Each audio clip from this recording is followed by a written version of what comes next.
வணக்கத்துடன் இன்பா டாக்ஸ் தோழர்களே, நான் உங்கள் இன்பா. இந்த வலையொலியில் நான் உங்களை சந்திக்கின்ற ஒவ்வொரு நிமிடமும் எனக்கு மகிழ்ச்சிதான், உண்மையிலே மகிழ்ச்சிதான். காரணம், பல நல்ல செய்திகளை கொண்டு வர வேண்டும் என்கின்ற ஒரு தேடல், அரசியல் சார்ந்த கருத்துக்களை எடுத்து வைக்க வேண்டும் என்கின்ற ஒரு எண்ணம். எனவே நல்லவைகளை மக்களிடம் கொண்டு சேர்க்க வேண்டும், மக்களுக்கு தேவையான களங்களை நாம் எடுத்துக்கொண்டு பயணிக்க வேண்டும் என்கின்ற இரண்டு நோக்கோடு தான் இந்த களத்திற்குள் நான் பயணித்து கொண்டிருக்கின்றேன். பரவலான பல விடயங்கள் தமிழர் தாயகத்தில் பேசப்படுகின்றன. அதில் மிக முதன்மையாக இருக்கக்கூடியது டக்ளஸ் தேவானந்தா அவர்களுடைய கைது. டக்ளஸ் தேவானந்தா அவர்கள் கைது செய்யப்பட்டிருக்கிறார் என்கின்ற பொழுது அதில் பலருக்கு மகிழ்ச்சி இருக்கிறது, ஒரு சிலர் வேதனைப்படுகிறார்கள். எப்பொழுதுமே ஒரு தலைவர் கைது செய்யப்படுகிறார் என்றால் அந்த தலைவருக்கு ஆதரவாக இருக்கக்கூடியவர்கள் வேதனைப்படுவதும், அந்த தலைவரை எதிர்க்கக்கூடியவர்கள் சந்தோஷப்படுவதும் நாம் அறியக்கூடிய ஒரு செய்தியாக இருக்கின்றன. இங்கும் அதைத்தான் நாம் பார்க்க வேண்டியதாக இருக்கிறது. டக்ளஸ் தேவானந்தா அவர்கள் எதற்காக கைது செய்யப்பட்டார்? டக்ளஸ் தேவானந்தா கைதுக்கு பின்னணியில் அவர் அந்த மறைமுகமாக மக்களை அழிக்கக்கூடிய களங்களை எடுத்துக்கொண்டிருக்கக்கூடிய அந்த மக்கள் விரோத சக்திகளுக்கு துணை போய் விட்டாரா? இந்த கேள்விகளோடு தான் இந்த காணொலிக்குள் நாம் பயணிக்க இருக்கிறோம். எனவே காணொலியை கடைசி வரை பாருங்கள். எங்களுடைய இன்பா டாக்ஸ் என்கின்ற இந்த வலையொலியை பகிர்ந்தளிக்காத நண்பர்கள் பகிர்ந்தளியுங்கள். தொடர்ச்சியாக பல அரசியல் சார்ந்த விடயங்களையும் இன்னும் நல்ல விடயங்களை மையப்படுத்திய செய்திகளும் தொடர்ந்து நான் உங்களுக்கு வழங்கி கொண்டு இருப்பேன். டக்ளஸ் தேவானந்தா அவர்களை மையப்படுத்தி பல விடயங்கள் பேசப்படுவது உண்டு. இந்தியாவில் கூட டக்ளஸ் தேவானந்தா அவர்கள் மீது ஒரு வழக்கு இருக்கிறது என்ற செய்தி பரவலாகவே பேசப்படுவது உண்டு.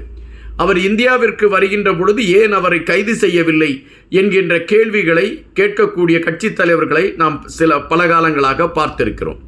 ஆனால் டக்ளஸ் தேவானந்தா அவர்களை பொறுத்த மட்டில் அந்த வழக்கிற்கும் தனக்கும் சம்பந்தமில்லை என்று அவர் குறிப்பிட்டுவிட்டு அவர் அமைதியாகி விடுவார். இது தொடர்ச்சியாக நடந்து கொண்டு இருக்கக்கூடிய ஒரு விடயம். கடந்த ஆட்சியில் டக்ளஸ் தேவானந்தா அவர்கள் மீது பல விமர்சனங்கள் உண்டு. ஆட்சியாளர்களுக்கு ஆதரவாக இருக்கிறேன் என்ற கோணத்தில் மக்களுக்கு எதிரான களத்தில் டக்ளஸ் தேவானந்தா பயணித்துக் கொண்டிருக்கிறார். அடுத்த ஆட்சி மாறுகின்ற பொழுது டக்ளஸ் தேவானந்தா அவர்களை கைது செய்வதற்கான களங்கள் இருக்கிறது என்கின்ற பரபரப்பு செய்திகள் எல்லாம் பேசப்பட்டது உண்டு. ஆனால் அனுரா அவர்கள் கட்சி ஆட்சி பீடத்தில் ஏறிய பின்பும் டக்ளஸ் தேவானந்தத்திற்கான நெருக்கடிகள் இருக்கிறது என்பதை அவ்வப்போது வரக்கூடிய செய்திகள் உறுதிப்படுத்தி கொண்டே இருந்தன. திடீரென்று சில தினங்கள் பரபரப்பாக பேசப்படும். அடுத்த கைது டக்ளஸ் தேவானந்தாவா என்கின்ற கேள்விகள் எழுப்பப்படும். ஆனால் அதன் பின்பு ஒட்டுமொத்தமான ஒரு அமைதி நீடித்து கொண்டே இருக்கும். இந்த சூழலில் தற்பொழுது டக்ளஸ் தேவானந்தா அவர்கள் கைது செய்யப்பட்டிருக்கிறார். எதற்காக கைது செய்யப்பட்டிருக்கிறார் என்றால், இந்த ஒரு குறிப்பிட்ட ஒரு மக்கள் இருக்கிறார்கள். இவர்களை பொறுத்த மட்டில் மக்கள் சார்ந்த களங்கள் இவர்களுக்கு முதன்மை இல்லை. மக்களிடம் குழப்பங்களை உருவாக்க வேண்டும், மக்களை அழிக்க வேண்டும், மக்களை பயங்காட்ட வேண்டும், மக்களிடம் வழிப்பறி செய்ய வேண்டும் என்கின்ற ஒரு நிலைப்பாட்டை எடுத்துக்கொண்டு பாதாள உலகத்தை கட்டி அமைத்திருக்கிறார்கள். இந்த பாதாள உலகத்தை கட்டி அமைத்திருக்கக்கூடியவர்கள் சட்டவிரோதமான செயல்பாடுகளை முதன்மையாக எடுத்துக்கொண்டு மக்கள் விரோதமான களங்களை தங்கள் கையில் அவர்கள் வைத்துக்கொண்டு பயணிக்கிறார்கள்.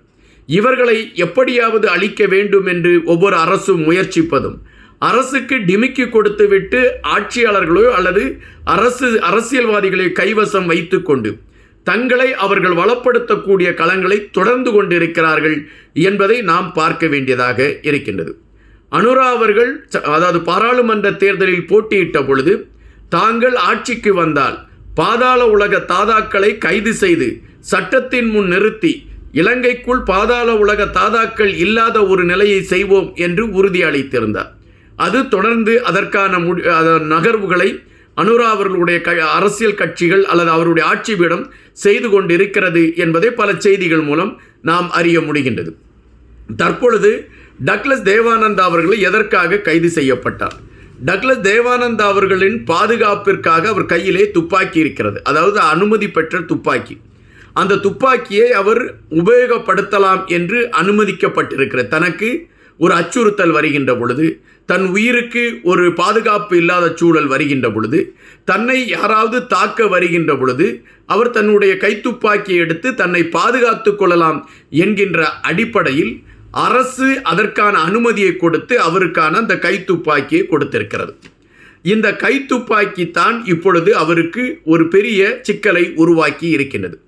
பாதாள உலக தாதாக்களில் முதன்மையாக இருக்கக்கூடிய மதுசி என்பவர் கையில் கிடைத்திருக்கக்கூடிய துப்பாக்கி டக்ளஸ் தேவானந்தா அவர்களுடைய துப்பாக்கி என்று கண்டறியப்பட்டிருக்கின்றது.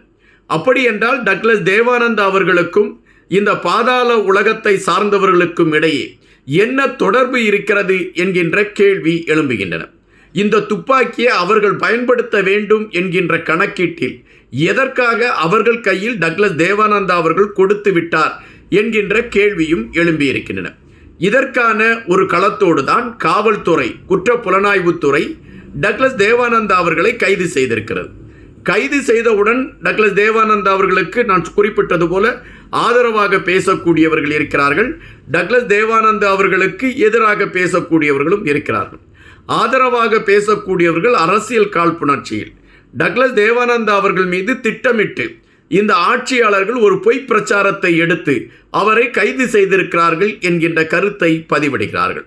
ஆனால் டக்ளஸ் தேவானந்தத்திற்கு எதிராக பேசக்கூடியவர்கள் டக்ளஸ் தேவானந்தத்திற்கு பாதுகாப்பிற்கு கொடுக்கப்பட்ட துப்பாக்கி எப்படி பாதாள உலக தலைவரின் கைக்கு போவதற்கான களம் அமைந்தது, அப்படி என்றால் இவருக்கும் அவர்களுக்கும் இடையே ஏதோ ஒரு நெருங்கிய தொடர்பு இருக்கத்தானே செய்கிறது என்கின்ற ஒரு கேள்வியை எழுப்புகிறார்கள். இந்த சூழலில் டக்ளஸ் தேவானந்தா அவர்கள் நீதிமன்றத்தில் கொண்டு போய் அவரை நிறுத்தியிருக்கிறார்கள். நீதிமன்றம் அவருக்கு 72 நாட்கள் சிறை தண்டனை விதித்திருக்கிறது என்கின்ற செய்தி வருகின்றன.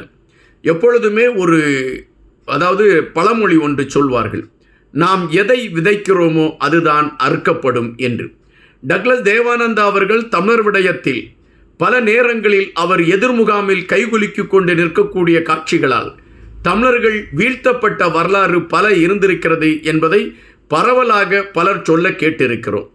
தற்பொழுது டக்ளஸ் தேவானந்தா அவர்கள் இதுவரை தான் ஒரு பெரும் ஆட்சிபீடத்திற்கு நெருக்கமானவன், தன்னை இந்த மண்ணில் ஒன்றும் செய்துவிட முடியாது என்கின்ற களத்தில் பயணித்து கொண்டிருந்த களங்களை மையப்படுத்திய செய்திகளையும் பலர் குறிப்பிட்டிருக்கிறார்கள். ஆனால் தற்பொழுது டக்ளஸ் தேவானந்தா அவர்கள் கைது செய்யப்பட்டிருக்கக்கூடிய விடயம், அவர் விதைத்த வினையை அறுவடை செய்கிறாரா அல்லது காலம் அவருக்கான தண்டனை இதுவென்று எழுதி வைத்து அவரை சிறைக்குள் கொண்டு செல்வதற்கான ஒரு களத்தை எடுத்திருக்கிறதா என்ற கேள்விகள் எழும்புகின்றன. அதுபோல பாதாள உலகத்தை மையப்படுத்தி அரசுக்கும் மக்களுக்கும் விரோதமான ஒரு களத்தை எடுத்துக்கொண்டு பயணிக்கக்கூடியவர்களுக்கு ஒரு பெரும் சவாலாக அமைந்திருக்கிறது டக்ளஸ் தேவானந்தா அவர்களுடைய கைது என்றால் மறுக்க முடியாத செய்தியாக இருக்கின்றன. காத்திருப்போம். இன்னும் பல செய்திகளோடு உங்களை சந்திக்கின்றேன். நன்றியுடன் என்பார்.